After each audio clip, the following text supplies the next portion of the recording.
Oh, well, hello there. My name is Josh, and it's my first recording, so yeah, first time doing this. I'm looking forward to just letting off some thoughts, really, letting off some thoughts about just the world and how our place in it, and yeah, this is me. So I just want to say it's a beautiful day out today. Like the sun is, yeah. I got in a walk earlier. There, you can see up my window. The sun is shining through. See the marks. I can see the marks coming off my window onto my bed. Yeah, it is lovely. I got out for a lovely walk today, and on that walk, I certainly had a little bit of thinking on this video that I'm recording right now. So yeah, so let's dive into it. So, as I've said, my name is Josh. I'm 19. Yeah, my name is Josh, and I live in the UK. I have had autism since I'm 4 years old. There's a there's a lot of things that have been going on in my mind that I would like to get off my chest, and I think people need to be more aware of and realize, and not to take this kind of stuff for granted. Know that everyone struggles and all, but knowing that everyone struggles, but an autistic person or another neurodiverse condition, or someone with another neurodiverse condition, they can struggle in ways that's even worse than just a typical person does. So there's a lot of imbalance in that, and that's a problem. So yeah, I'll say the first thing that has really been on my mind, and it's not to do with the condition. Well, I'll say conditions. They're not really. They're not conditions in that sense, but they're just, yeah, they're just they're it's I mean it's another it's a trick. It's a touchy subject, really, but it's how people seem to label them anyway. But they're certainly not disabilities. But what I really want to get into is the first thing that's not related to the actual kind of labeling of those of those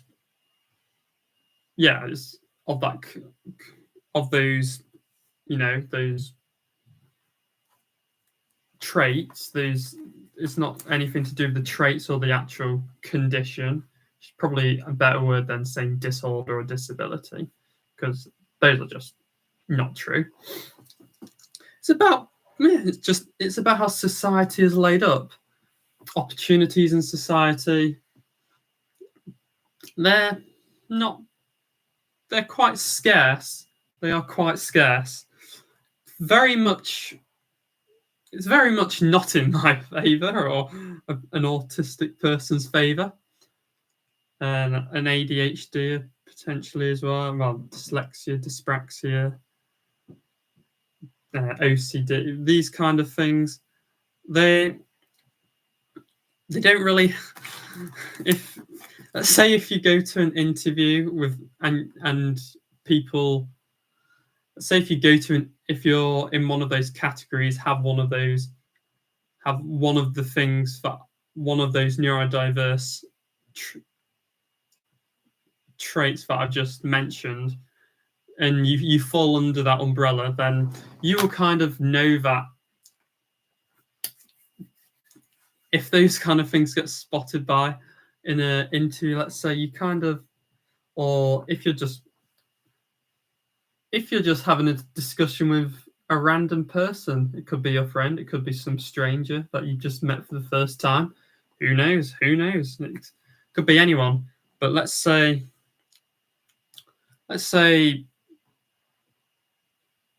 how you come across people. There's more likely there's certainly a sense of like there's certainly a sense that people are more suspicious of you if you act in a way that perhaps seems not that a normal person wouldn't act. Oh, sorry, the screen's gone off. There we go. I'm back. Yeah, that's just how you function. If a neurotypical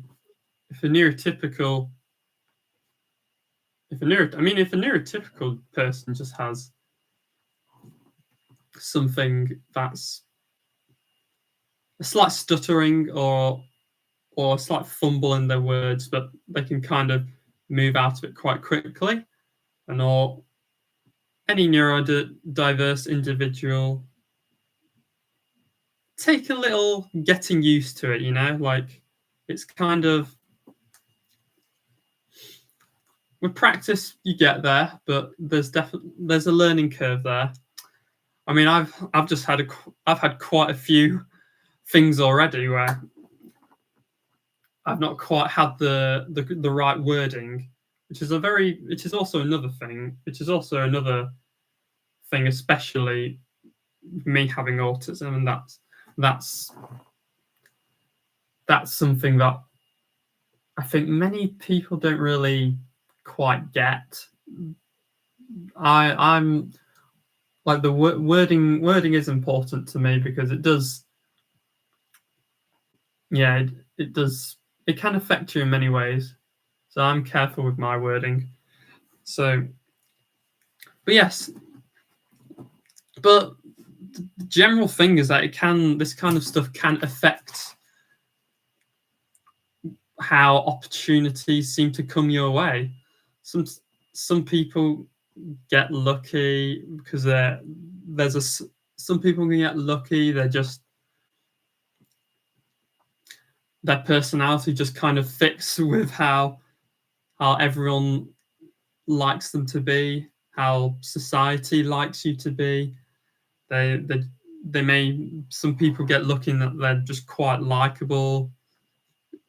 They like things that most other people like, or have opinions that aren't too controversial. But that's certainly not me. I like to express opinions. I will express an opinion whether or not someone likes it or not. I don't try to upset anyone. But at the end of the day, I am just doing I'm just expressing. Well, I mean, it's quite that. It's literally that. I'm expressing my opinion. I'm sharing what I think. Everyone should have an opinion. I don't see a problem with that. One interesting opinion I've had, I'll just say, I'm wearing a Manchester City shirt here because come on, City. But regarding Manchester City, an opinion I've had from about the 2019 season. Well, the season in which Manchester City won the domestic treble. Well, technically, you could say domestic quadruple if you include the Community Shield. So winning the Premier League, the FA Cup, Carabao Cup, and if you want to include it, the Community Shield as well. I thought during those couple of seasons, Emerick Laporte, who was our best defender when we won those trophies in that season, was the second best centre-back after Virgil van Dijk, who a lot of people really do enjoy. A lot of people really do believe it's a custom that Van Dijk is the best defender that year. He almost won Ballon d'Or. It was, I mean, Lionel Messi got there because he's the GOAT of football. He is just the greatest. I mean, there's many GOATs, but yeah, even then, Messi was still incredible. He was still incredible. But yeah, Van Dijk, he was pretty sensational during a couple of years at Liverpool. But I truly believe Laporte around that same time was the next best defender after him. There are plenty of other great defenders out there, great centre backs. I should clarify, centre backs. There's the wording comes in with that, with the autism and other stuff. That centre backs, because I could be talking about right backs or left back. I could be talking about left wing back or right wing back. So yeah, vocabulary is something I work on in that regard and make sure that my wording is crystal clear. So yeah, that's an opinion that I've had, that Laporte was the second best centre back in the whole world. I just think he was brilliant. An extremely gifted left-footed, left-sided centre back too. And that's another added bonus. So yeah, my original point, well, yeah, the fact that I think we need opportunities that are geared towards. We need opportunities in society geared towards, well, towards the less fortunate. I wouldn't say not the less capable, because that's kind of already how the world is set out in many ways. Getting a job, making your way through the world. If you want to buy yourself a house or a car, earning a good income or salary. It's all about that. A lot of these kind of things in the world today are, probably even earlier then, therefore they're all geared towards the more fortunate. It's whether or not you have the experience or you have the network of people, whether or not you have the resources available. I mean, imagine a homeless person trying to try and get a job with nothing but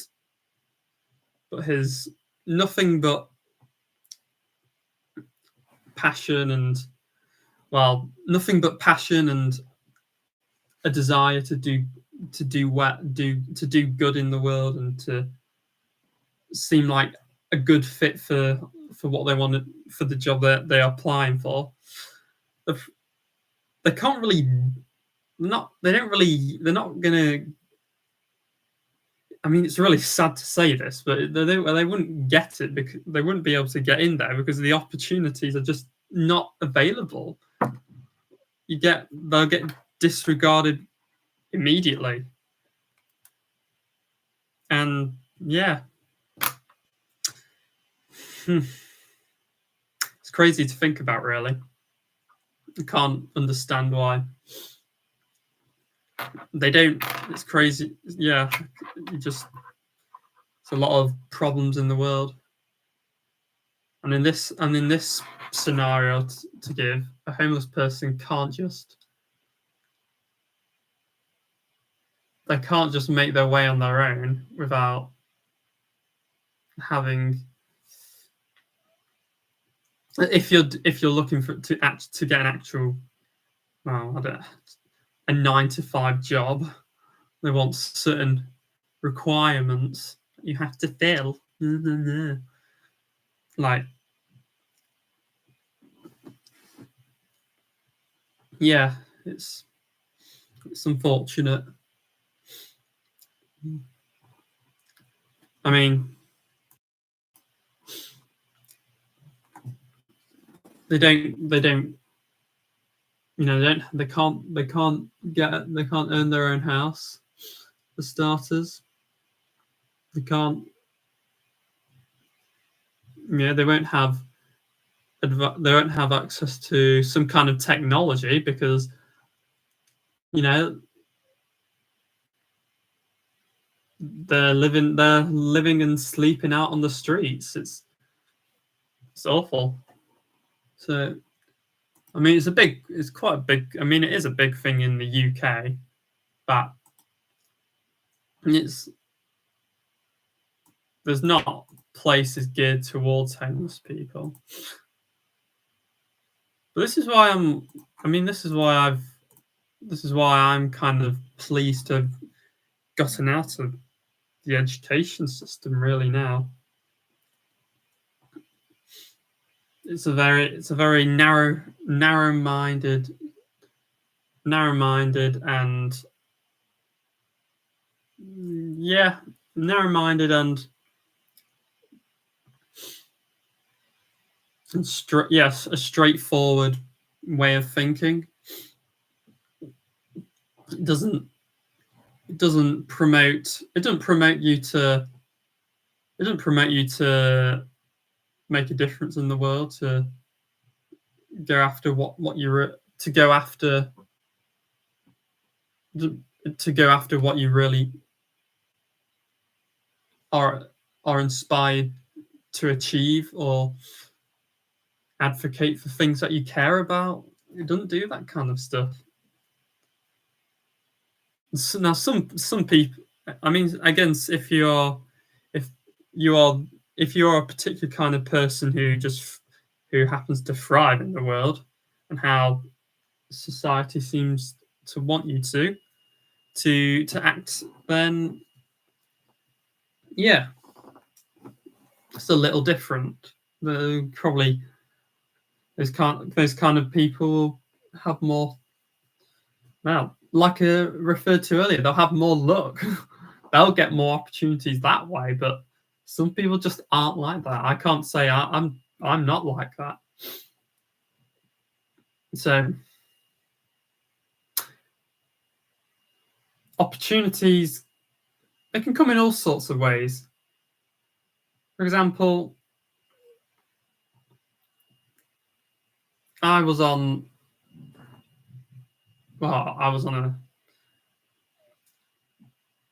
a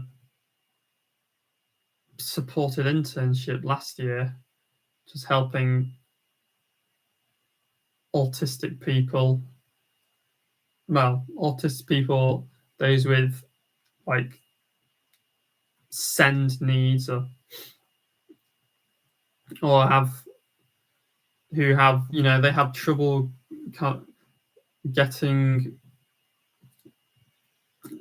finding a way to get work, and that was a way to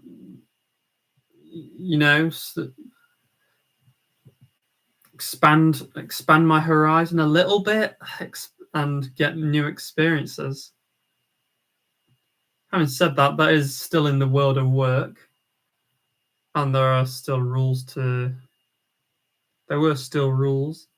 and things that a lot of other kind of companies, organizations will use. But yeah, it's all about this access. I mean, genuinely, there's jokes online about getting experience, but you can't, like, how are you, if you someone who wants to get experience, like, you can't, it just doesn't, you don't get experience if you're not given a chance. And that's the unfair thing, really. I mean, what I really hate is when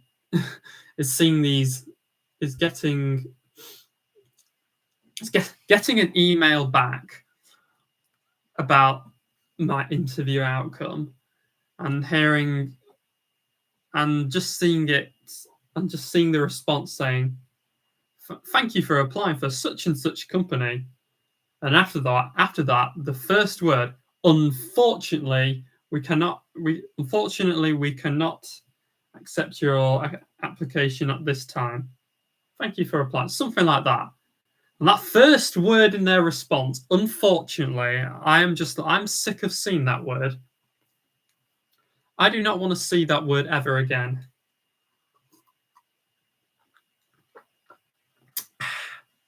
Got a nice raspberry lemonade to treat myself. But yeah, the word unfortunately, it's pissed me off really.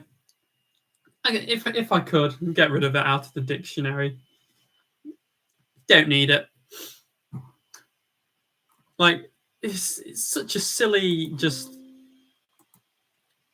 it's such a silly little, because nothing can be done about it, which is one of the frustrating things. But the fact that there's not many opportunities geared towards my kind of people, towards a person like me, just has a little learning delay and needs a bit of clarity needs a bit of time to elaborate on his thoughts, but eventually does get there, and I know I do get there, but you're just sometimes going to have to be patient with me. So, and there are loads of other people out there who need that kind of support as well, and they don't, unfortunately. I mean, yeah. So there's loads more opportunities you could discuss, whether it be to do with, I don't know. Let's think like there's got to be it's got to be towards some kind of niche, because it's got to be a unique kind of thing. It's got to be like a niche group of people, not like a minority number group of people, but like just that, knowing that it's common that these kind of people exist, and you're targeting towards the audience. Having those kind of opportunities out there is what we need. So, really,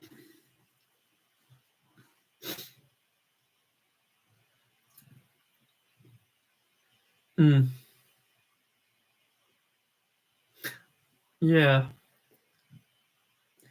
I mean, I'm just, even now, just thinking about it, I've had these thoughts for a while. And even now, there's a little bit of like, how do I say what I want to say, bro? How do I? I just want to. I just want to. Then, not every. I mean, some people just don't seem to understand or want to understand, and that's such a pain, really.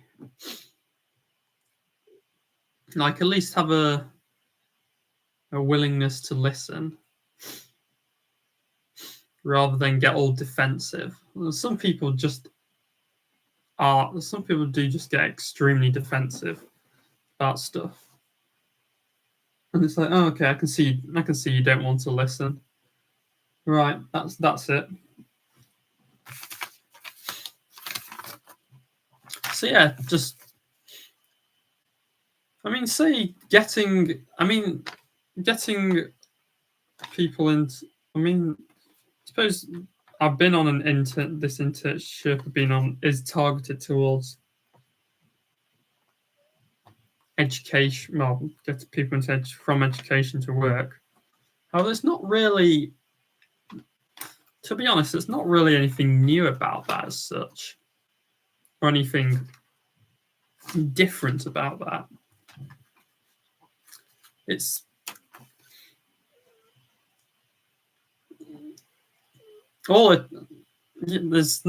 it's just because it's the same kind of thing. I mean, I was still having to learn to. I was having to adapt to my environment rather than having. Which, not saying I wouldn't do that, but I had to adapt to rules and to the liking of the environment that was already established, rather than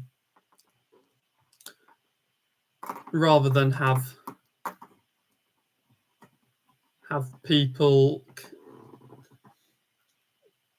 rather than have a place that was particular, rather than having a place that's actually all that inclusive, which focused on being inclusive and that kind of stuff.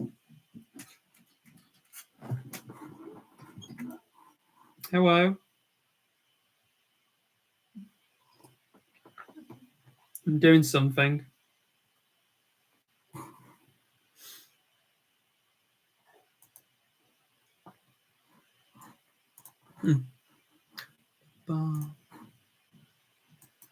Yeah.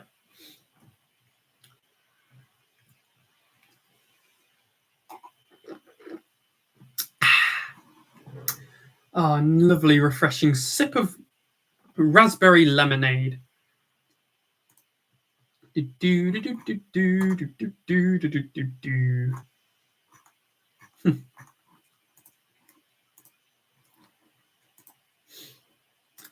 Yeah. So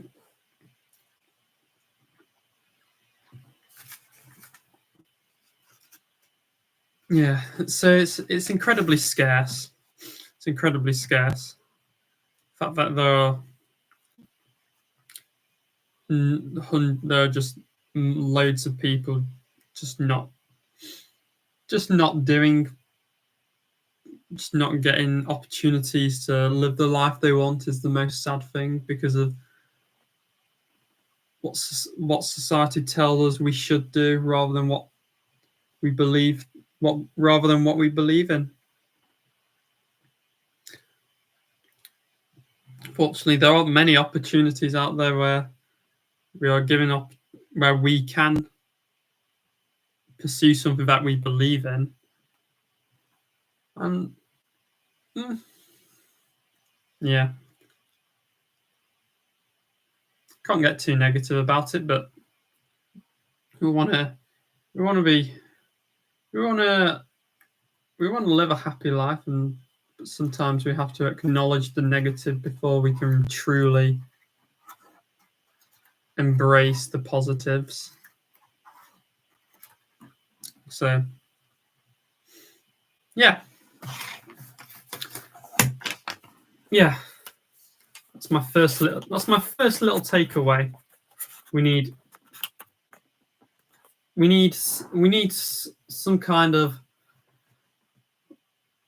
and this isn't just autistic people. I think everyone needs some kind of platform to live a great life.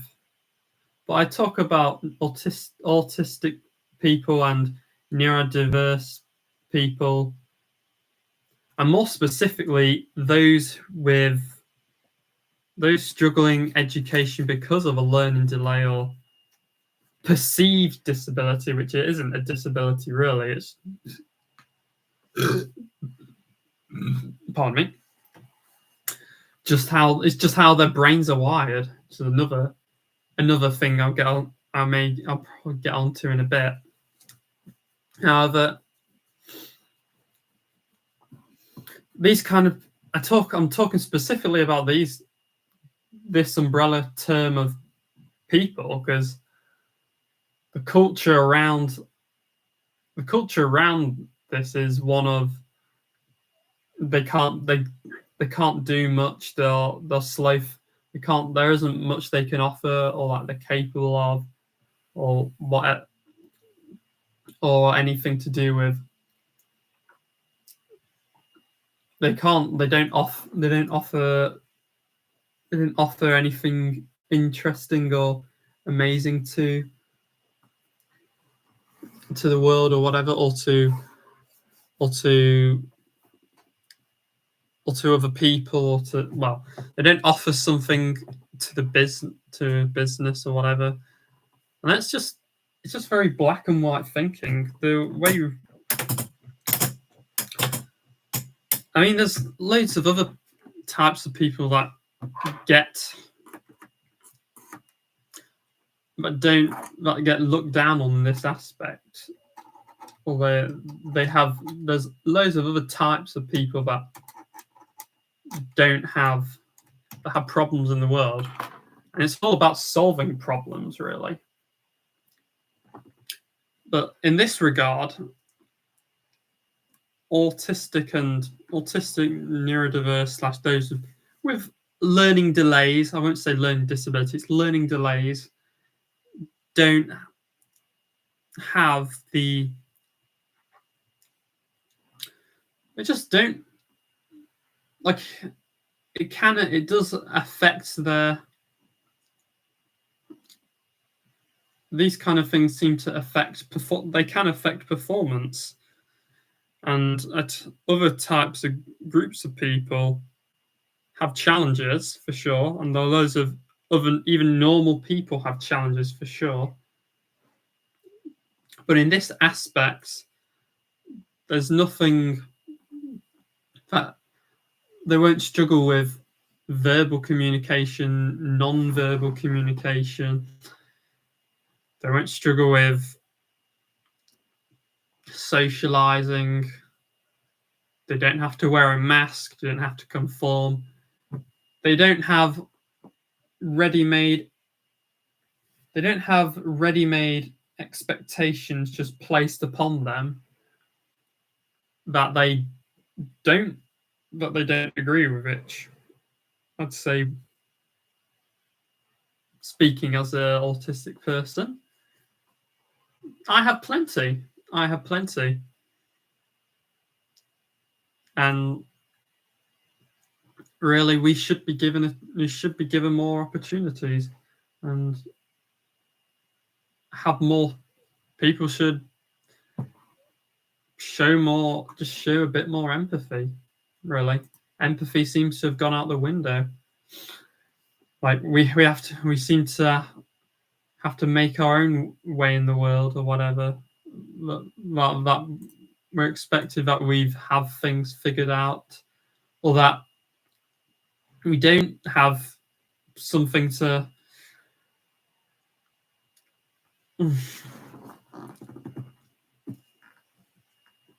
or that if you don't have things figured out, then you're just not doing good enough, and that's wrong, and that needs to change.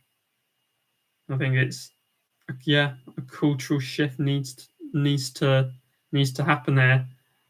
Something my mum mentioned, really, and yeah, my mum's ADHD, so I mean, she can't fall under this category too. So yeah, I think things need to change in this aspect,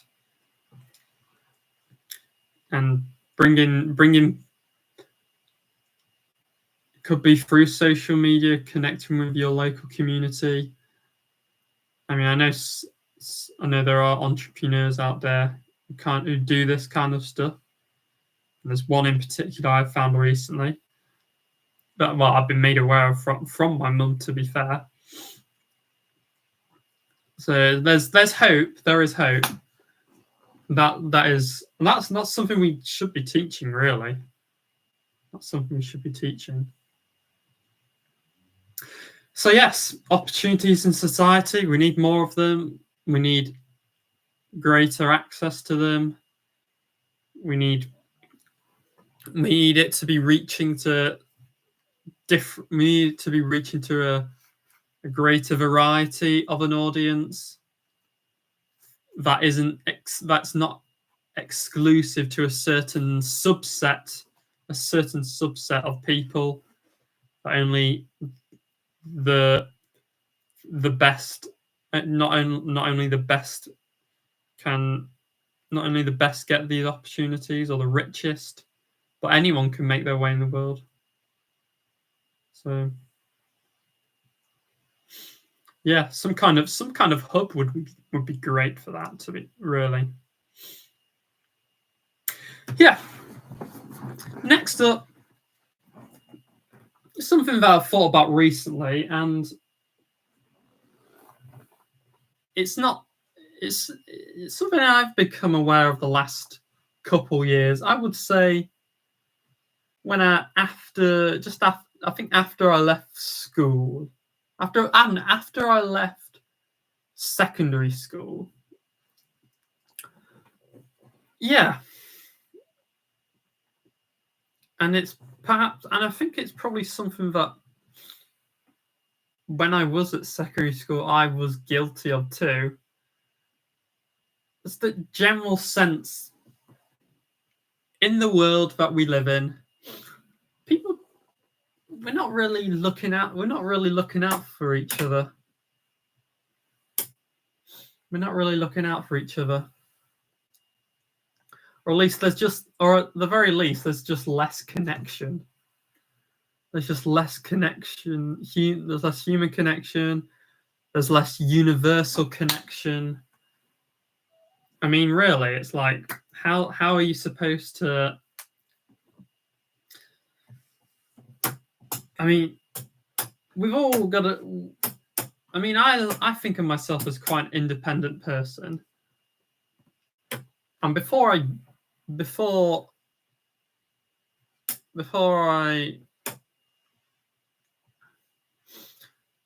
think about getting help externally, or from a family member or from a friend, or finding support, I do my best to be self-sufficient and work things out by myself. I enjoy the challenge. Challenges are cool. Challenges are good fun. It's got to be the right challenge, though. You know what I'm saying? We all need help in the world. We all need it. And the fact that, if that help isn't even available to us or an option, it's just depressing, really. It's just very depressing. How can you not do something about... how can you make any progress in the world if you don't have help?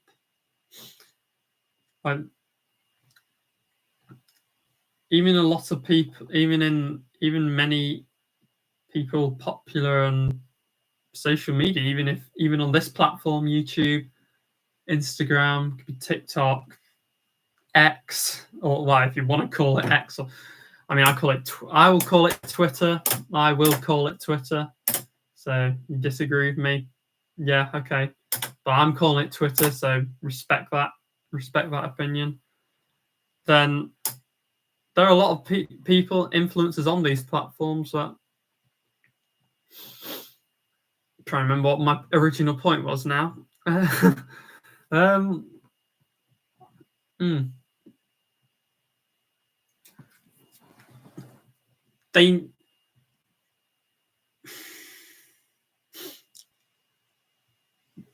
fact that these people / influencers on these platforms, so no one's going to be out there to help you.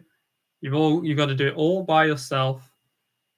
You can't rely on anyone.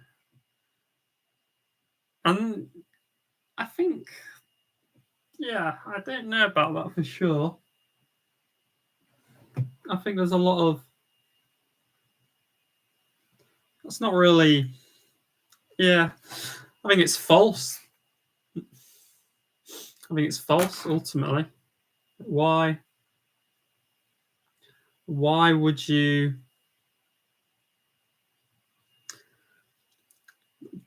It's like you're conditioning people to do everything by themselves. And that's... I mean, some people like doing things by themselves, but It's not like everyone needs some kind of children especially need guidance with this.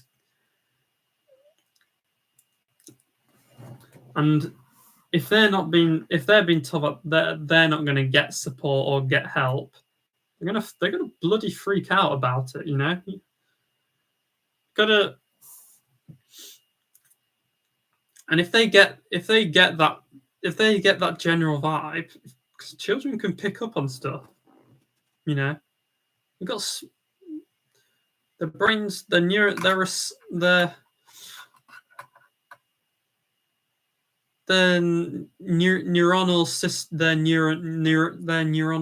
receptors. They pick up on what people are saying to them, or the body language that they're giving off. They pick up on that pretty sharpish, pretty quickly. So don't underestimate a children's mind, don't underestimate the wiring of a children's brain. If they get that sense that they have to do things all by themselves, they're going to think, oh, does anyone really care about me? And they're going to think, no, they're not going to want to ask help, and they're not going to want to reach out for help. I mean, it's taken me a couple years to realize what some of my problems even are, and that I do need help with certain stuff. But yeah, it's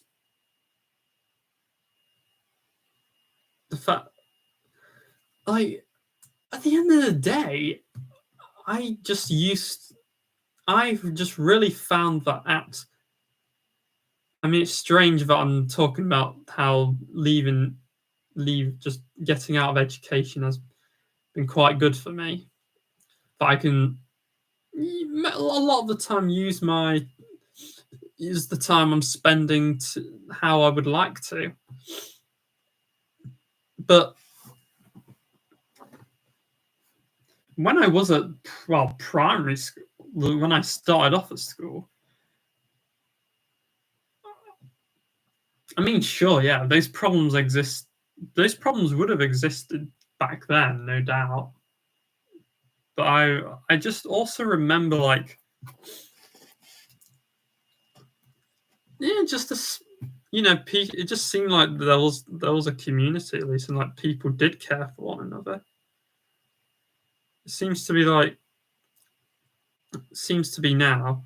I mean, with social media, of course, it's not. You can't always tell which kind of people do care, or which people are just posting stuff for their own self-serving purposes. Yeah, I mean, that's what I fucking hate, really. So yeah, it's just not good. Like, I had good support back then too. I did actually have some good support, which is what a child needs.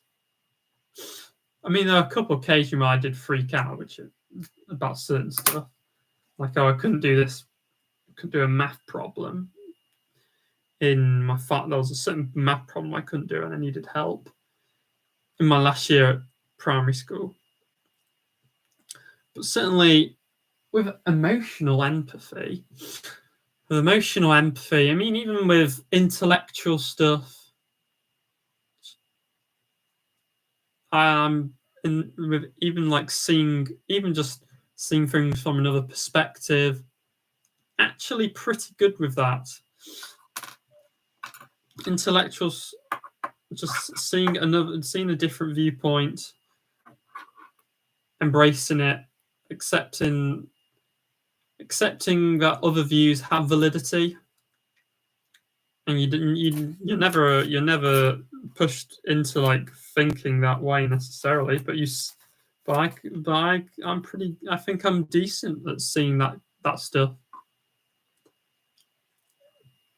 There's a lot of things I can improve at, but I'm always aware of people's perspectives, differing views, that their opinions and expressions aren't going to come out the same way as mine.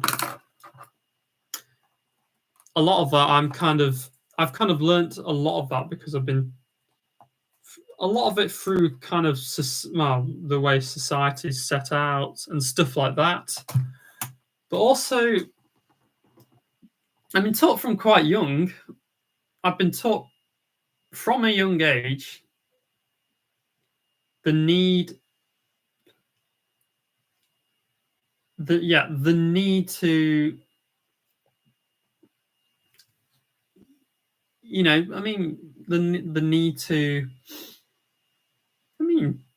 care for others, actually be interested in other people. I think some of that lessons went away from me. Some of that disappeared from me, those lessons, during my early teenage years. But I think it's coming back to me now.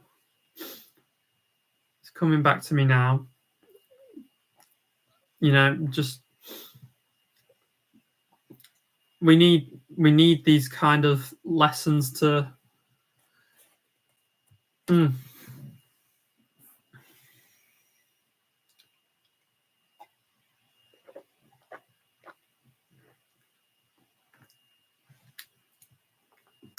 I needed that experience and to be taught about caring for people, recognizing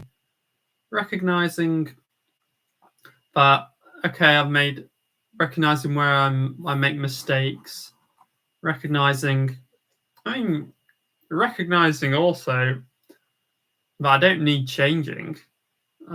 My way of living, my way of sharing my interests, sharing my opinions, they are what make me me. They are what make me me. They are what make me me. So I thought that's a very fun thing to say. They are what make me me. They are what make me me. They are what make me me. They are what 10 times speed, 0.25 speed. They are what make me me. They are what make me me. That's the English way to say it. I feel like I'm speaking Klingon. Felt like I was speaking Klingon when saying it the first time. But no, but I talk about having these opinions. We can always, we should always be. I think we should be up to have a discussion about this kind of stuff and showing interest in other people. Ironically, I've been given the advice to show an interest in other people. Yeah, I don't think most people today do that. It's good advice. I think it's really good advice, in fact, that not enough people use. I know my dad has shared that with me, and I think it's pretty good advice. I think it's pretty good advice. I don't have any problem with the advice. But I think don't give advice if people aren't prepared to use it. Or don't give advice if people don't.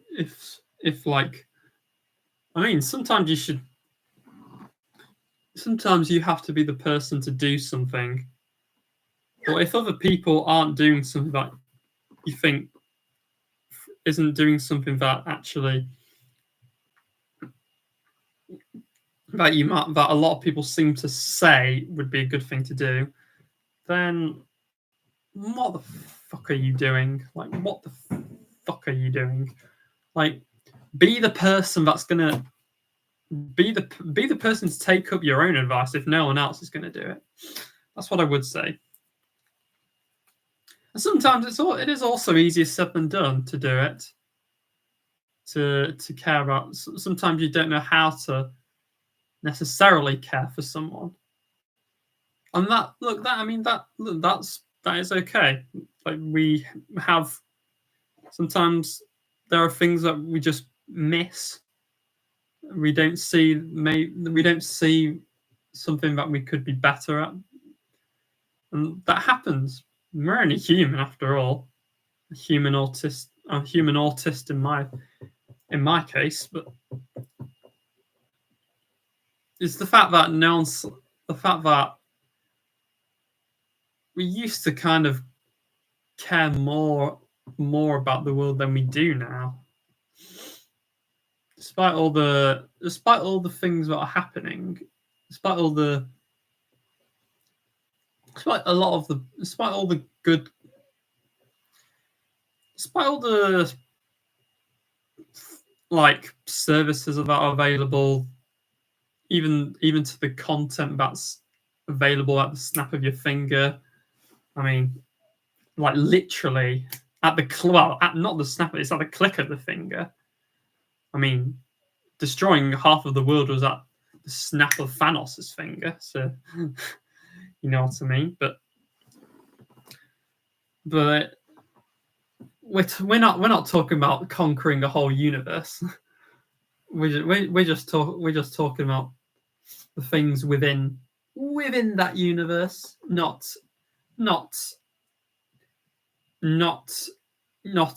extending to the cosmos. Oh my god, that was a screechy sound. I just made my foot. Yeah. I mean, at school, I just found from primary school, I found people seem to care more about one another. It just felt easier to make friends. I had a closer circle of friends. But like at the time, were good for me. I drifted away from a lot of them. Unfortunately, some of them I just fell out with, and we just couldn't work out a way to stay friends. But yeah, and during the time, it was just. I mean, you're not given. You weren't just given phones. You weren't just given a phone to help you make your way through the world. I mean, you actually were surrounded by hundreds of kids the same age as you. And that's yeah, you have playtime, and you're learning. You'd have stuff. I mean, not necessarily it should be like that, but even out in and out of school, there was just more of a sense of people care for one another. I don't know if that's really what we see today.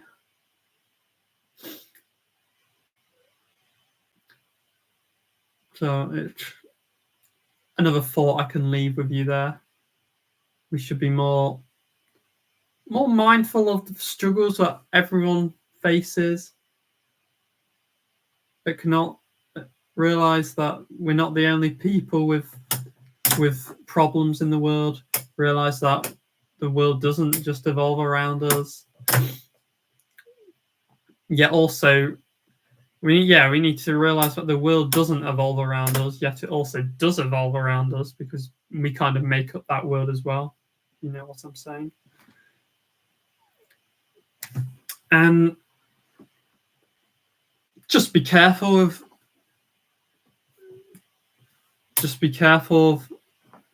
what we do and say. Actions have consequences. Words have consequences.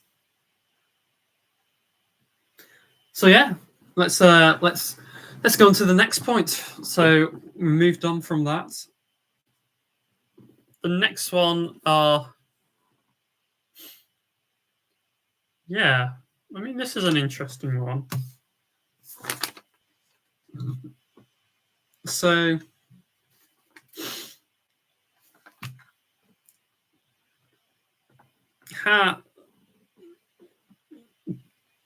there aren't a can't say there are. When I was growing up, at least, anyway. I'd say when, yeah, certainly, even as far back as, probably even as far back as about 5-6 years ago. I mean, I could say only around that time were communities that were tailored towards, well, someone like me even existed. I mean, there might have been like having groups, having things available. I don't know when. I mean, I go to a youth group that I go to a youth group that is tailored towards my kind of, to people like me who need a place to go to have a bit of structure. They've got like an activity we do each week, a fun activity, table football, a little bit of some basketball hoops, a little bit of gaming. We'll play Mario Kart sometimes. That's always a lot of fun. I did Mario Kart 8 Deluxe to be specific. I remember winning a lot of races when I played there. It's always good fun. I always big fan of Mario. Just picked it up from a sister, and well, it's a nice thing that we share together. But yeah, these things don't. There aren't loads of things out there, and I'm starting to see more of it now, which is lovely, and I'm seeing if they're right for me. I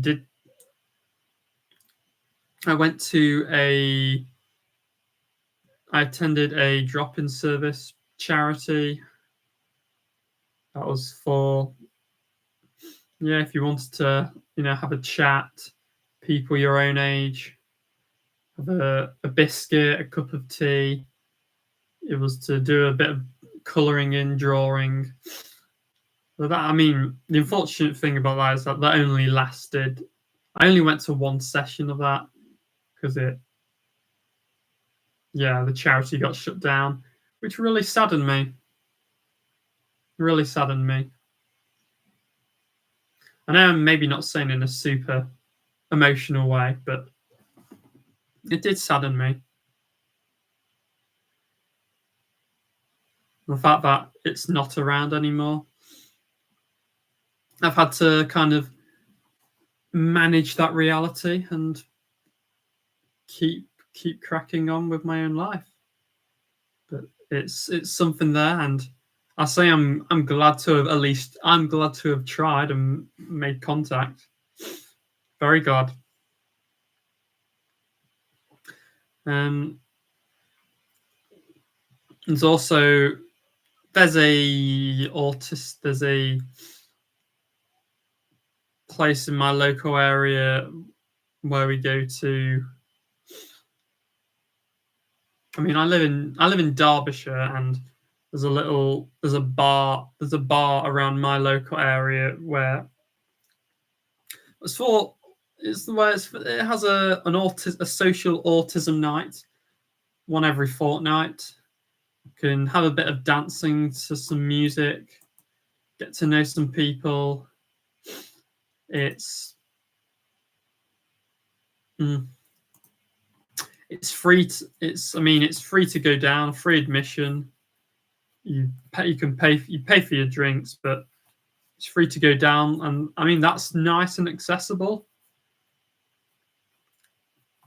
But yeah, that's the thing. There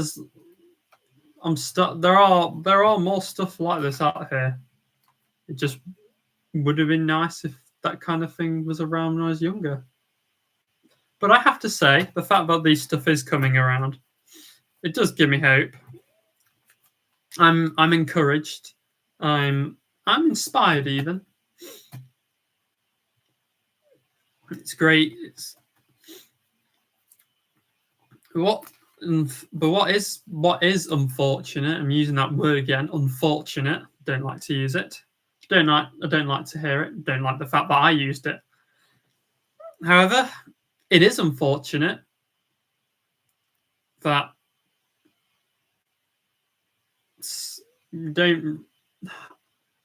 standard education institutions don't partner up with these kind of causes that much, really.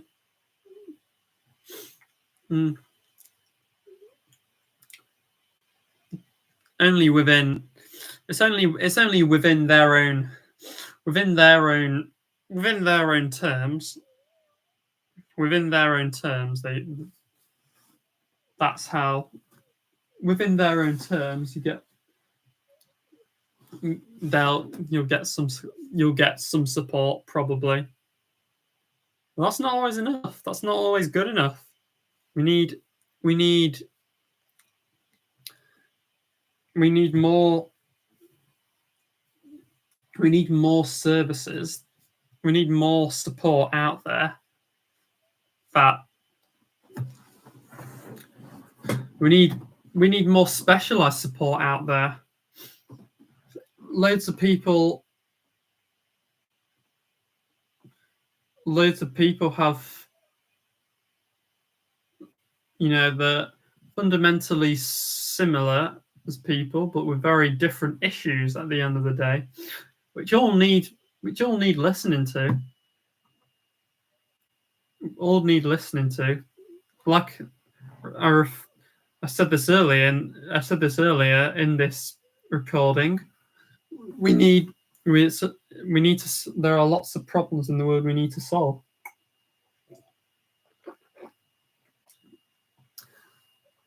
Now, obviously, there are problems that you care about. Is to find. Now, obviously, you may want to focus on the problems that you really care about first, since that's impacting you, and you can use as a benchmark to help others. But there are a lot of problems that we can all at least stand up for, support these people with those problems. Like not just give out encouraging words, but actually being pragmatic, offering solutions that can end up in good results, that does end up improving the world as a result through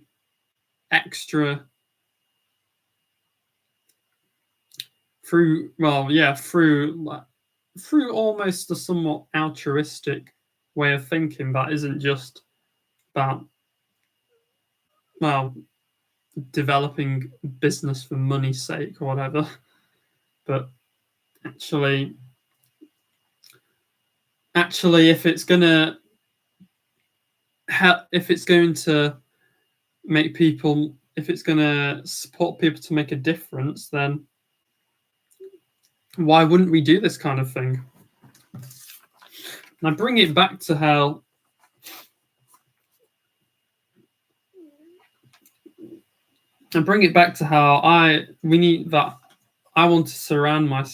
we should surround ourselves with people who share our kind of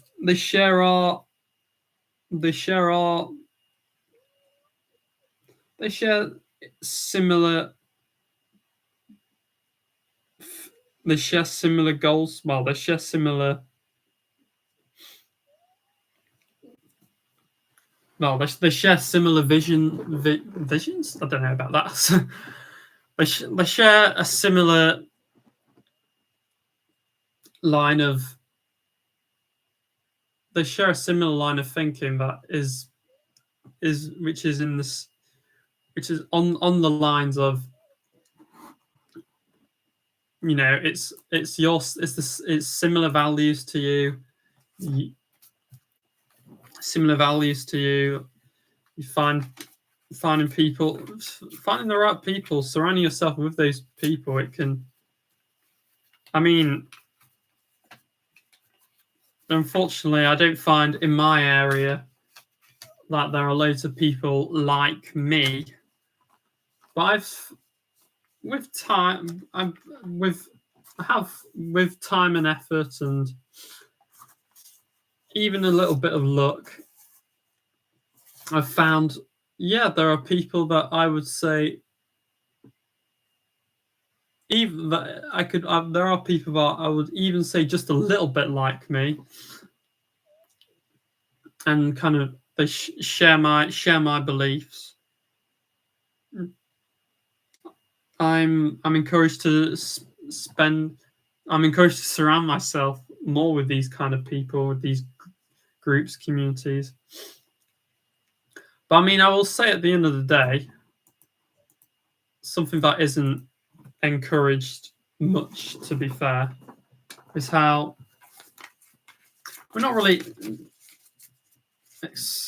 You're not encouraged to look within yourself, because all this stuff I'm talking about earlier, helping people, and we should care about others, care about pain they have. I mean, it is all very well and good. It's all well and good, but if we're not taught to look inside ourselves to see our own purpose, what we care about, what gets us going, what we find interesting, what we want. How are you gonna create a life that you want to live? I mean, we can't just have an education where you're stuck in one place all the time. We need more. We should make it a norm that our way of learning actually involves going places. Going places. I mean, obviously it doesn't have to just be for fun, but no, hang on, that's not true. There should be fun involved, because ultimately you want things to be fun. So actually, scrap that. We want things. We should go places where we do learn, but also make sure that we are having fun. Like fun and learning. There's a cycle of, if you're having fun, then you're going to learn things, even if you're not great at it. You are going to learn things. You might not know exactly what you've learned or really understand the nuances of it. Well, I should clarify, understand the nuances of the subject you're learning, but just the fact that you've had an experience, and you've not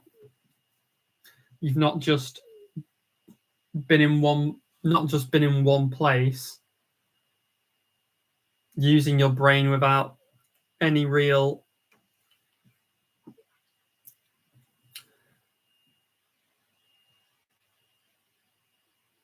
without any real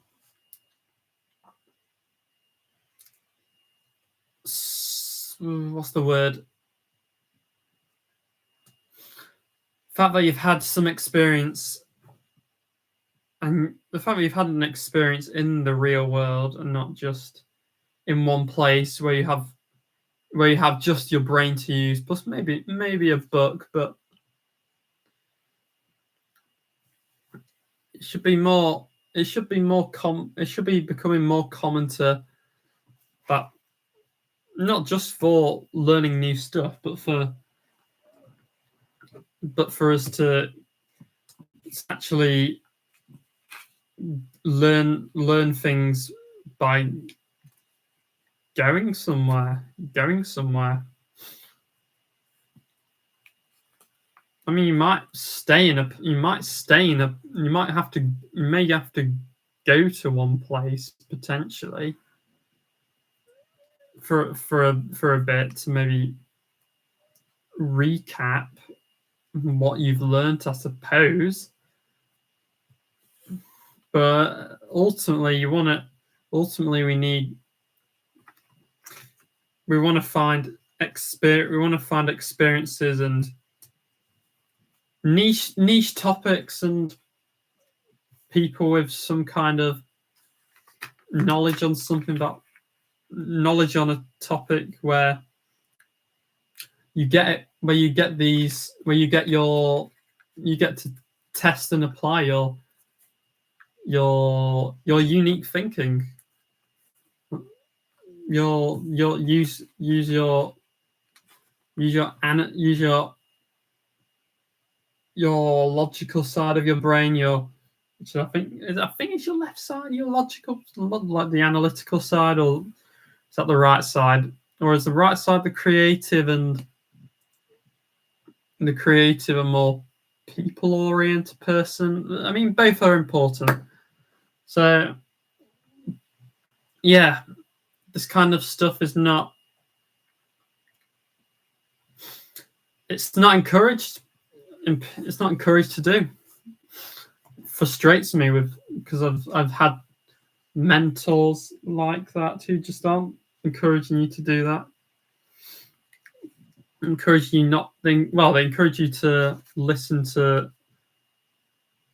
They encourage you not to really talk about that kind of stuff, or do that kind of thing. And that's another very sad thing, sad reality that I would love to change. Now, something very related to that, hobbies. We are not encouraged enough to talk about hobbies because, unfortunately, as an autistic person, we're kind of told to not really go on about our hobbies because it's too intense for other people. And at the end of the day, I don't believe anyone has a right to tell. Oh wow, not anyone really, but I mean, obviously, an autistic person is going to be like. Autistic person seems to get it more. But they can't talk about their interests, their special interests. What's annoying is that mentors I've had, and even, I mean, maybe I won't speak too loudly about this, but I mean, even family, and even family, friends, they'll say that, oh, you just don't speak, just don't. We don't really want to listen. They just show that they're not interested in listening to something that you really want to share or passionate about.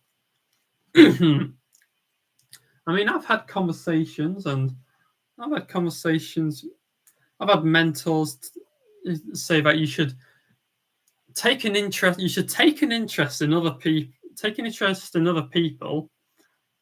and what they're doing, but they never encourage you to talk about your own interests. That's a complete afterthought. Problem with that is that is exactly the kind of stuff we should be encouraging. Okay, we should be encouraging people to talk about what they like, what they dislike, preferences. Preferences. They're important, especially to me. I mean, I'm just a person blabbering on here, blabbering on the internet, but we all need. Preferences make us interesting. Hobbies make us interesting. The way we perceive the world make us interesting. Not some fucking job. I mean, I'm not saying work can't be interesting, but to say that you have to completely put aside your interests for other people is just weird to me. It's like, yeah, I'm capable of listening to other people, but I reserve the right to talk about myself too. Thank you very much. I'm not going to let just some person, just because they have 10, 20, 30 years life experience over me, say I can't. Like, I don't care how old you are or how much experience you have. You're not going to tell me. You're not going to tell me that I can't talk about what I want to talk about or share my interests. I mean, shouldn't we all be doing that? Like, who's to say you can't do that? Really? Like who's to say you can't? I mean, maybe the people who do say this kind of stuff are encouraging others not to do that as well. So, yeah, I don't know. But I mean, as far as hobbies I like, I mean, I've talked about. I mean, I'm a huge Manchester City fan. I love watching our games. Just have a look at the fixtures right now, actually. Just have a look at the City fixtures. Those are important.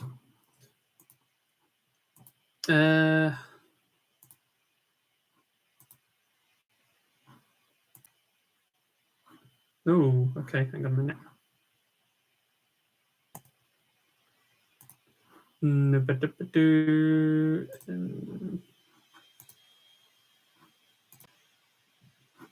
So, no.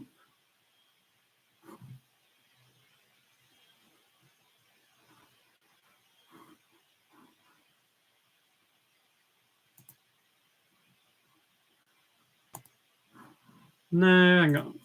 Why am I?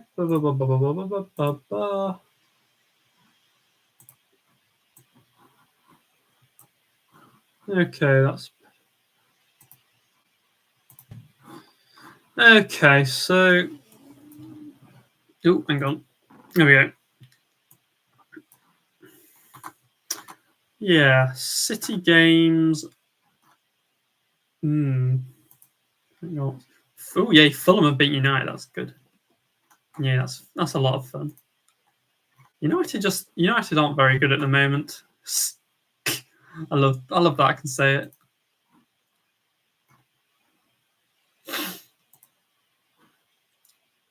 No, beat Spurs in City women's beat Spurs women as well as in the men's game. That's good. But I need to look at. I mean, we just beat Spurs recently. So yeah, we've got Nottingham Forest on the 8th of March, 2 days before Mario Day, in fact. Yeah, we beat Plymouth Argyle. So that's looking good. We've got a game every week, one game a week at the moment. Then we've got a fortnight break because of international duty.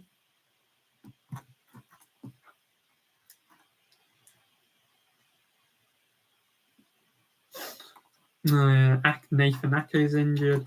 So yeah, because I love City are the team that I love for like just over a decade now, since 2013, 2014, that kind of time period to the present day.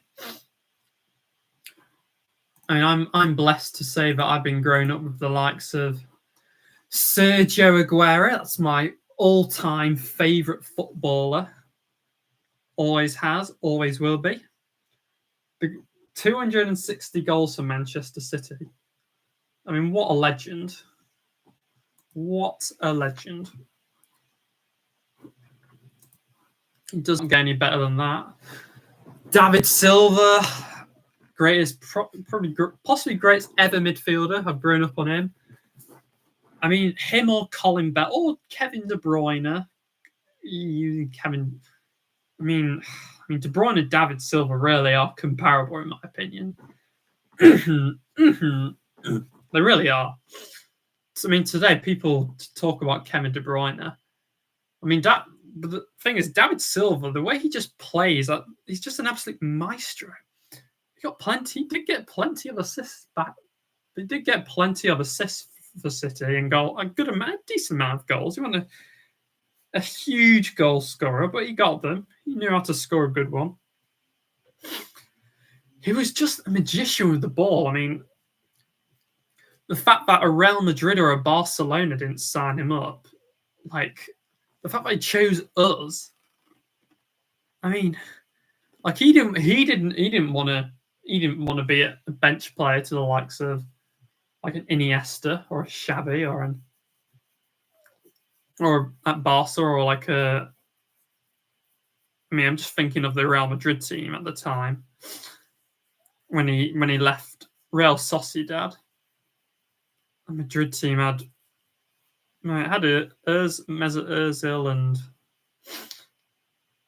Sami Khedira. I remember Di Maria. That's a good midfield. That is a good midfield. Whilst I think David Silva's better than all three of them. I mean, when we get to like the Galactico, like we get to like, I'm thinking of like Modric and Zidane, those kind of. I mean, Toni Kroos, he's a great player as well.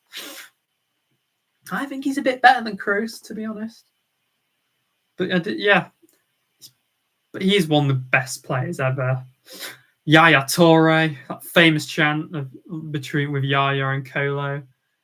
Vincent Kompany, I mentioned De Bruyne already. Yeah, I mean, other stuff. I mean, other hobbies or other interests / hobbies.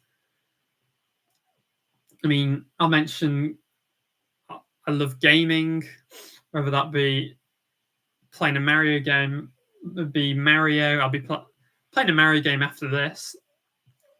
I do love Mario. My sister was the person that got me into Mario really, because like she just absolutely loves the games. I mean, I've always liked Mario, but I do consider it a thing that I really like. But my sister is also autistic, neurodiverse. She's trans as well. As in, yeah, she was born male, but now is female. She's just amazing. Yeah, her love and interest in Nintendo and Mario specifically, and anything that has Mario in it's amazing. Really, I've got to say. I mean, I'm hoping that I think she hasn't seen it yet. I mean, she's 2 years older than me, but she hasn't quite experienced. I don't know if she's quite experienced the world telling her that she can't really talk about her interests. Don't know if she's had that yet, but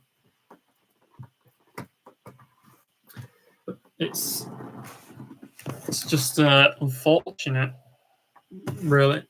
So it's great that she does that. But yeah, Mario. The game I've really been getting into is Spelunky 2, which I have a mug of here. I absolutely adore this game. One of the best indie rogue platformer games out there. And the cute designs, some pixelated, some are more, obviously some are more modern, some have classic designs. I mean, it kind of plays a little bit like Minecraft. I mean, not exactly. I mean, doesn't have a Nether portal like Minecraft, but it certainly does have. It has amazing quirks. It does have amazing creatures like Minecraft does. That's what I can say about it. So, and yeah, I mean, you can mine in the game like Minecraft. It's a game that it's quite a difficult game. It takes a lot of. It's not always about skill necessarily. You just need time, practice, and experience to really get good at the game. I think some skills required too, but it just takes a lot of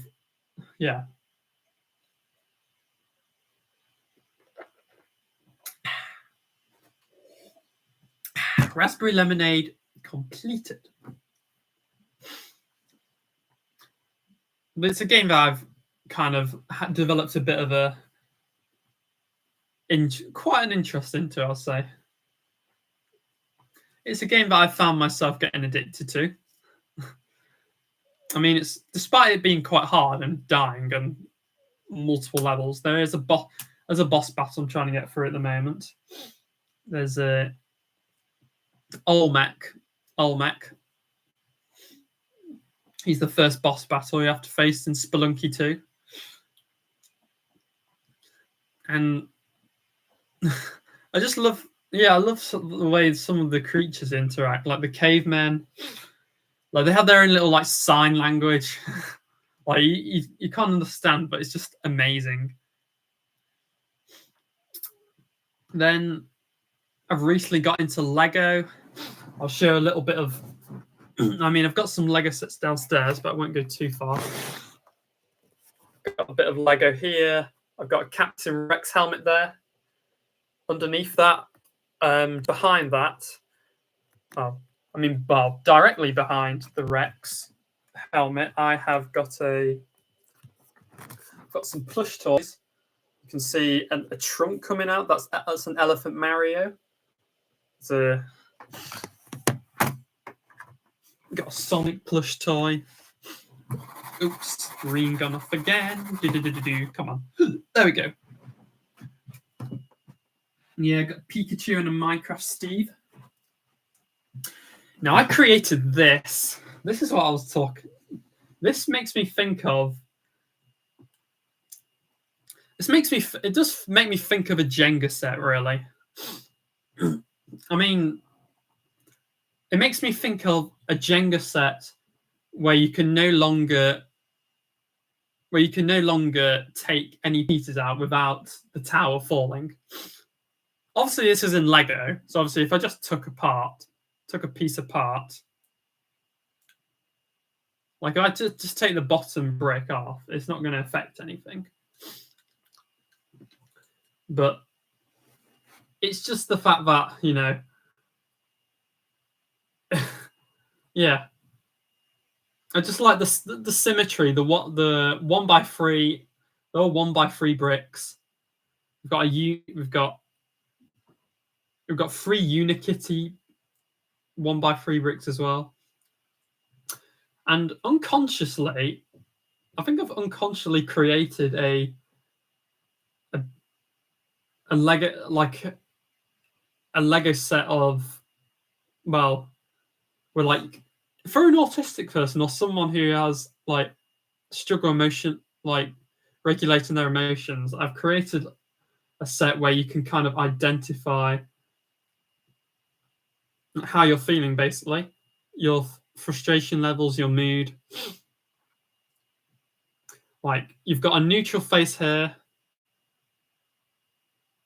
or you've got an okay face here, you've got an upset face here, and you've got an absolutely livid face here. So I'm putting this in the way, aren't I? So yeah, a livid face here. A livid face here. A upset face here.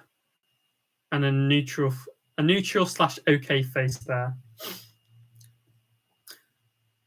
there's so many ways you can do that. I mean, I've had charts at school to say from a scale of 1 to 10, I am, let's say, a 6.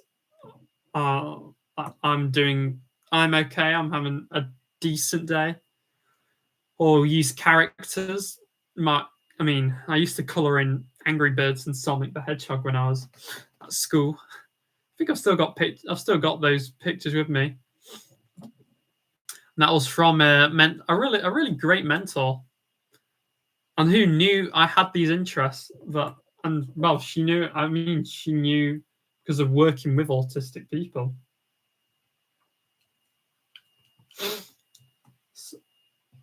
And like having that kind of stuff to kind of indicate that, I think is really amazing.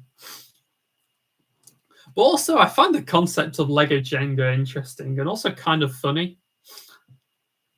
I think if you were to actually make a Lego Jenga set, you probably would want to use some Technic sets, I'd imagine. I can't say for sure, but well, no. I'd be pretty confident that actually you probably want to use some Technic pieces to actually create Lego Jenga. Oh, I could really do getting into more Lego. I've got like Technic. I've had some experience with Technic sets, but yeah, there are some massive Technic sets out there that are a little bit challenging to do. But like I say, I like a challenge. But now that I'm on that topic, I just want to have a look at like if there are any Lego Jenga sets out there.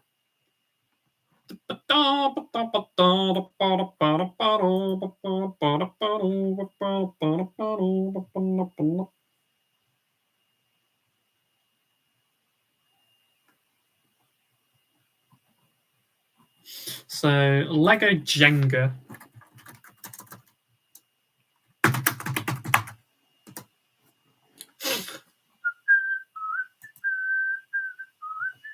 Oh, actually. Ooh, okay, actually.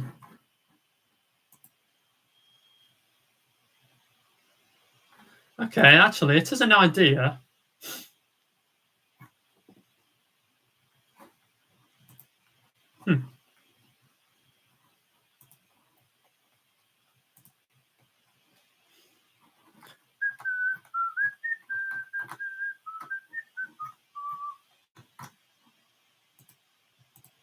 Video home system. Actually, sorry, let me just share my screen. Get around, I can get around, fucking no mama rainy boo. Here we go. Yeah, my brain's just kind of gone off a bit. So now, like a Jenga.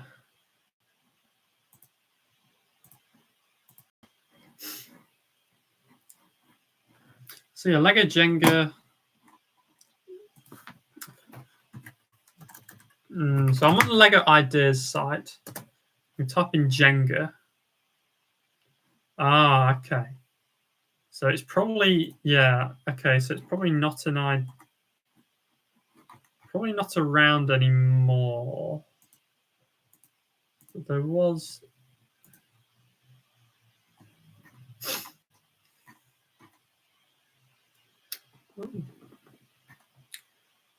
Ooh, this has reached 10K. That's cool. Yeah, I really like just having a look at.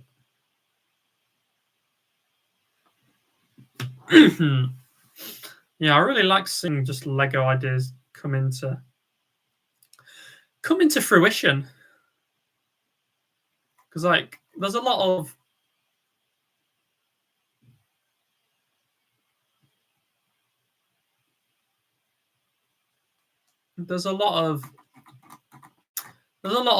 things that there's a lot of Lego that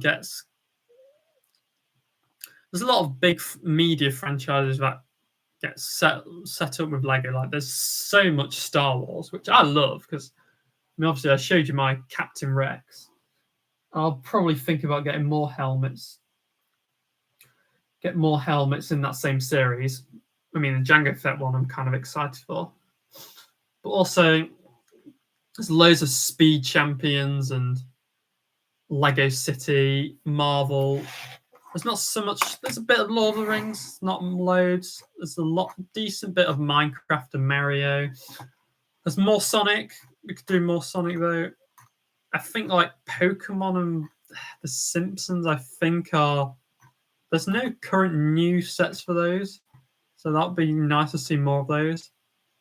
I think there are retired products, but they're not currently available. There aren't currently any new sets.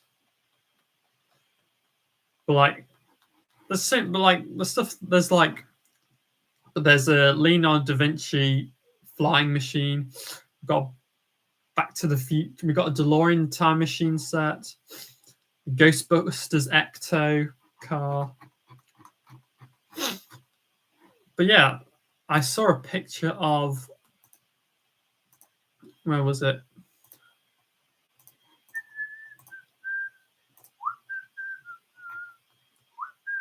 Yeah, this.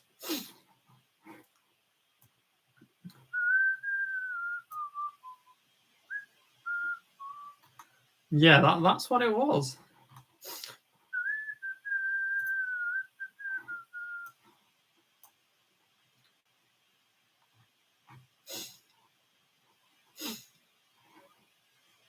Yeah, look at that.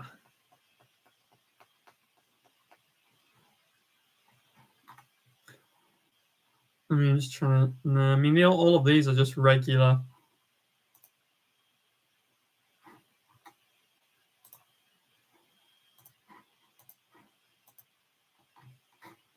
Yeah, that's a regular.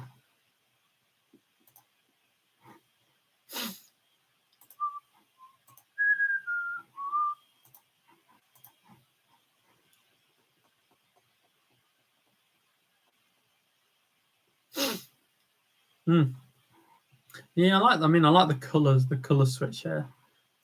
Yeah, so yeah, I mean, Lego's just great. I think Lego's just awesome for. It's awesome for everyone. It targets so many different types of people, which is probably a good. It is a good marketing strategy, to be fair.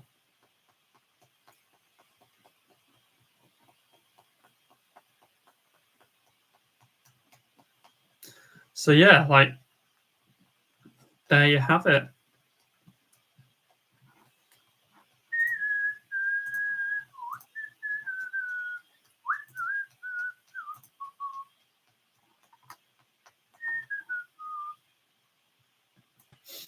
So yeah, like there's a lot of like things you can. There's a lot of.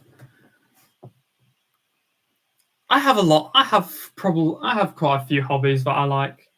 Really, and I won't go on too much longer because I want to get off soon. But I'll talk about Star Wars is a big one for me.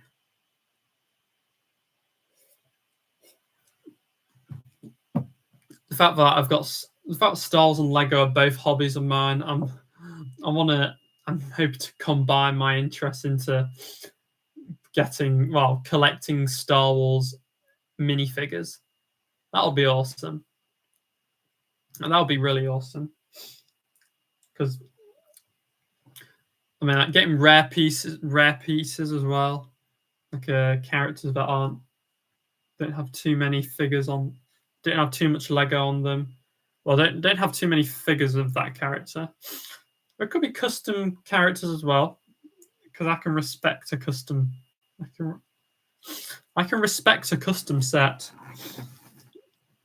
I mean, Cad Bane or a Grand Admiral Thrawn, Cassian Andor. That would be amazing, just because of, yeah, I mean, I'd love to see more Andor sets. Then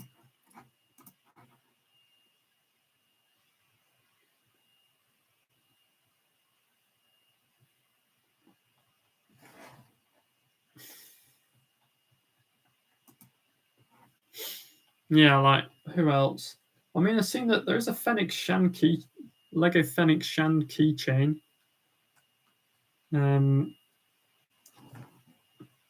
Which I think's real. I mean, that's kind. I mean, she's got a nice arm. She's got some nice armor. Yeah, like just looking into like lore videos of Star Wars 2 and like the actors and actresses who play some of those characters are dedicated and really and love what they do. And that's the thing. I mean, that's the thing generally. I mean, if we do something that we love to do,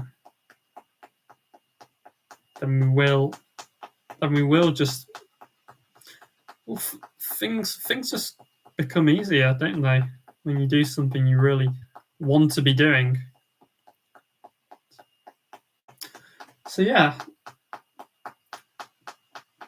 Now, yeah.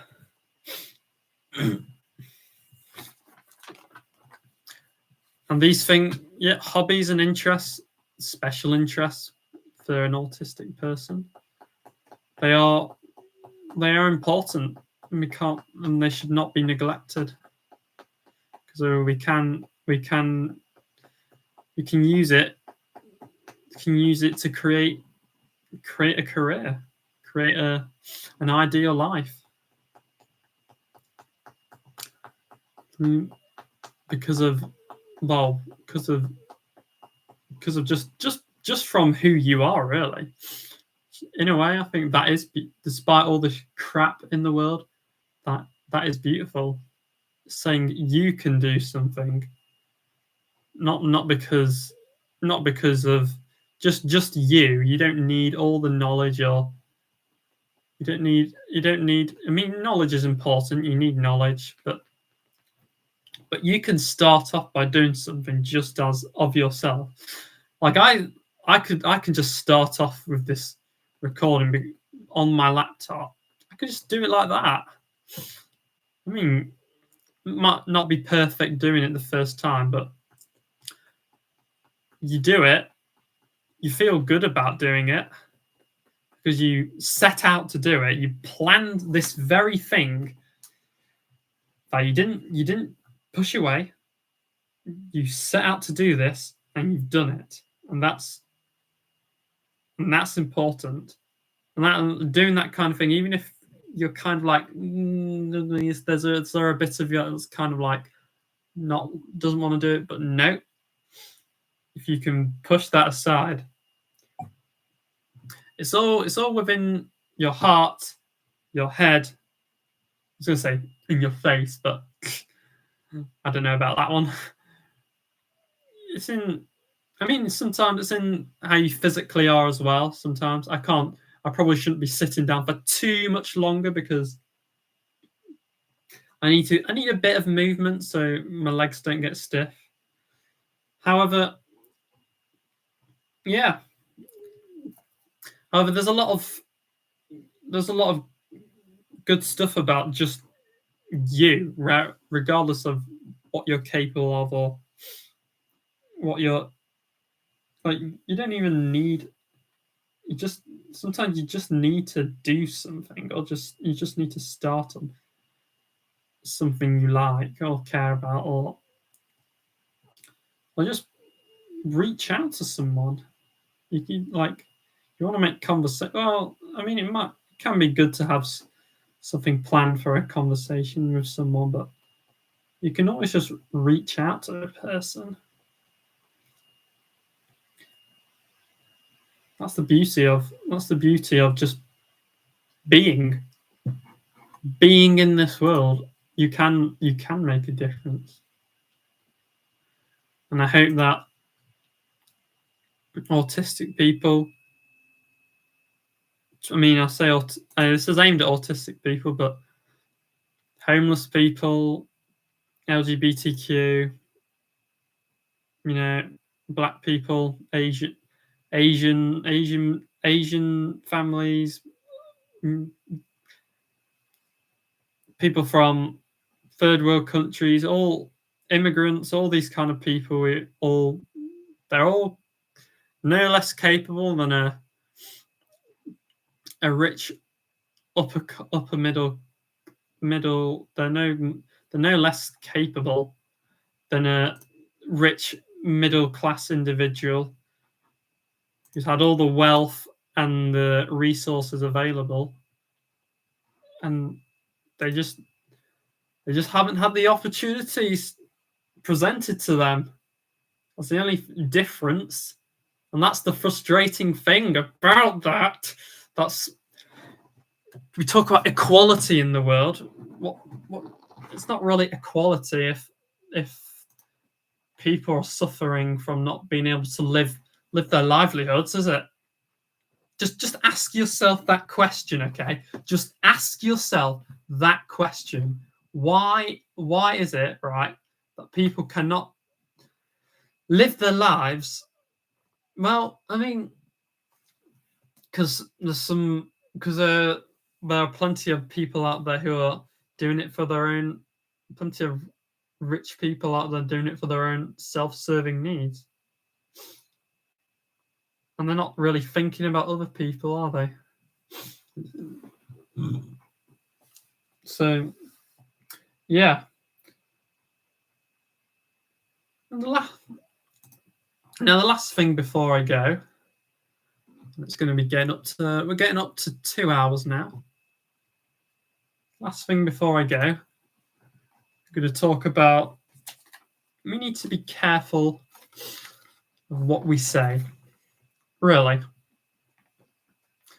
And we don't think about it too much, so we don't realize about things that we say that we think.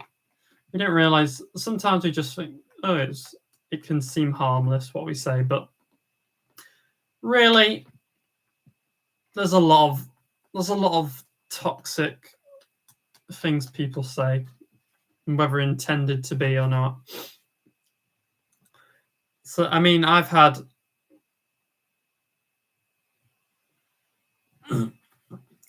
can recall, I mean, people who say just deal with it, I find just, they're irritating.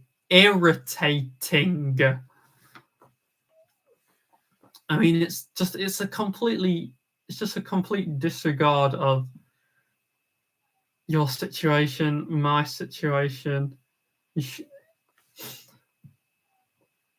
I mean, I do remember calling my dad and them saying, I mean, they did sympathize with me. And for a record, I do love my dad. I love all my family.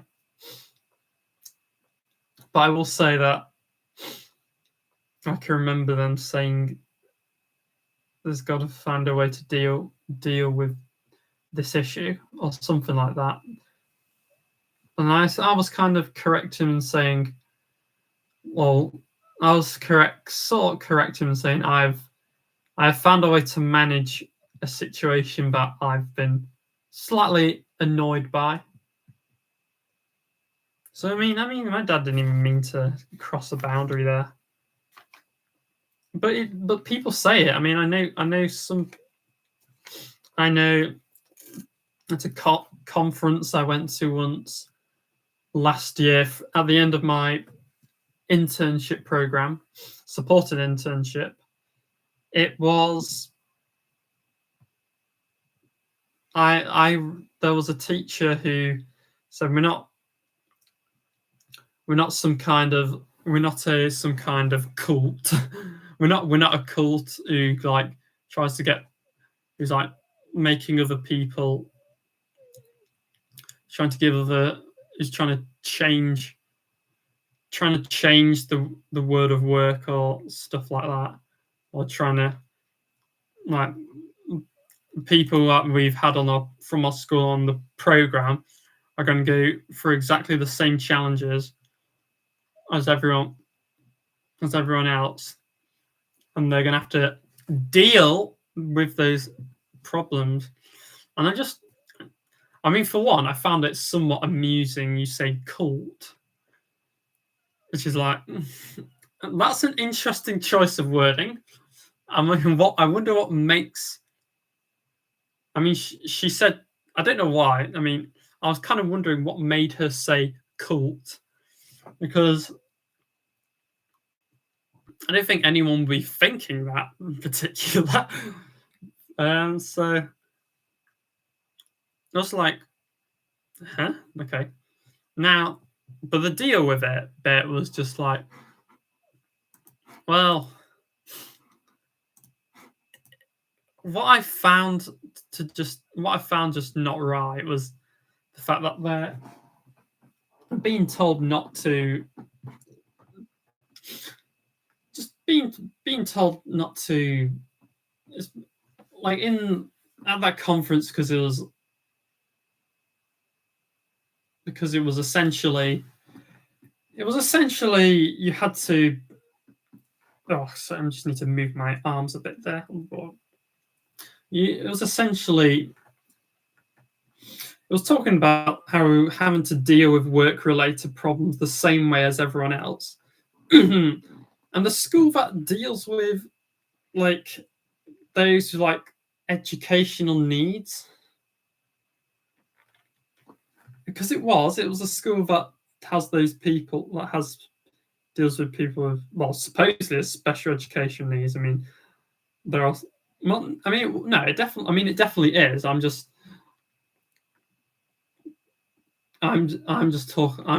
thinking back about my experiences with some of them. It's just a weird. I just think it's such a kind of dour. It's a kind of a dour statement to make. I mean, just.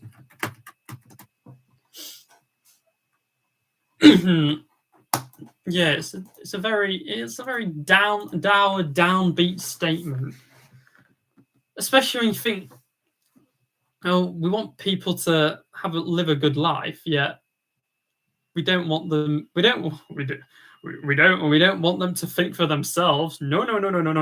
Cut that out. It doesn't compute in my head, man. Like, you want people to become independent, but we have to have the same issues that everyone else deals with. Like, there must be other ways, because people with autism they're not going to deal with the same things in the same way that someone else does. Just not. Even if we try, eventually we will kind of, we'll go into the mode of, okay, we'll go into the mode of, I'm going to do it this way, and yeah, if you like it or not. Well, not necessarily that, because we don't try to break rules, of course. But I mean, if no one tells us how we want to do it, we're gonna do the best way we see fit. I mean, what's super annoying is that in certain cases, I've not, even though there's a job that I could complete, I've not completed it because I didn't know if it was the way that someone else wanted it to be done. Now, and what's frustrating about that is that I think there's a way I can do it, but someone else, being up their stubborn selves, want to do it this particular way. Oh no. And now I can't do anything. So that's cool, isn't it? That's amazing. That's very empowering. very empowering indeed. Ooh. So yeah, but yeah, I mean that's one example. I mean, sometimes I've been in places, right, where people are they're just condescending, really. They're just condescending in how they talk, or like how they speak to you. Find it's just not on. Don't really want anything to do with them. I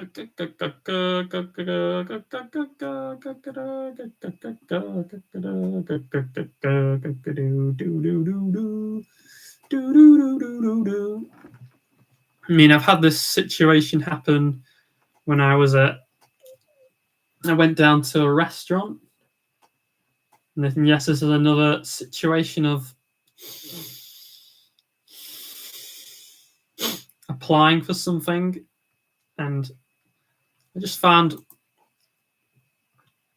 I mean, I hadn't quite got I didn't quite phrase how I wanted to, but it was to do with, when can I hear back about my application, and I can remember one person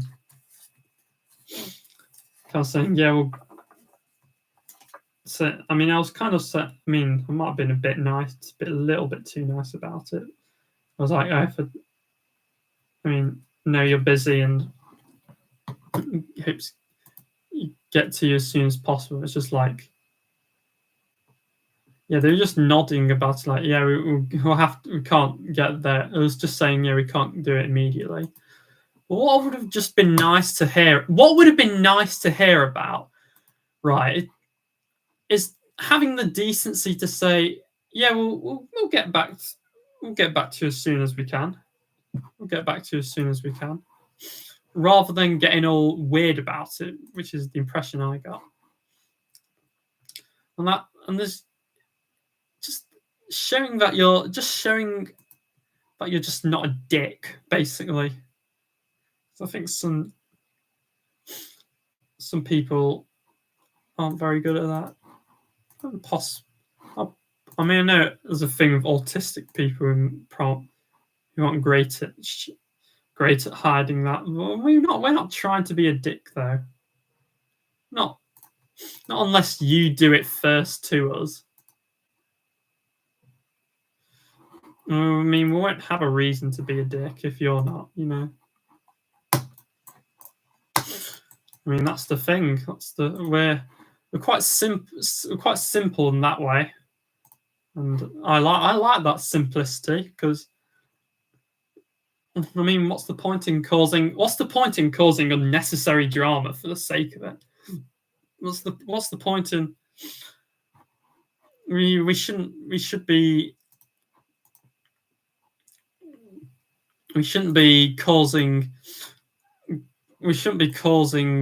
grief to other people. Some people unfortunately do.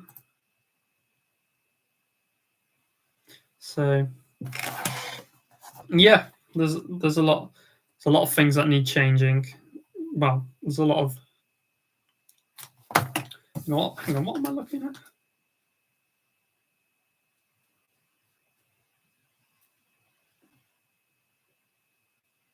Yeah.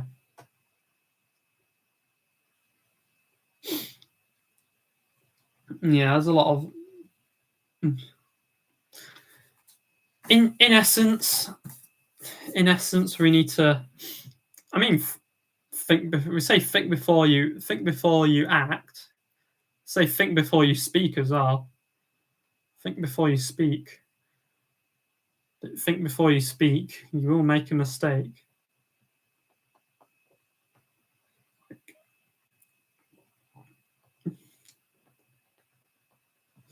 So there you have it, really.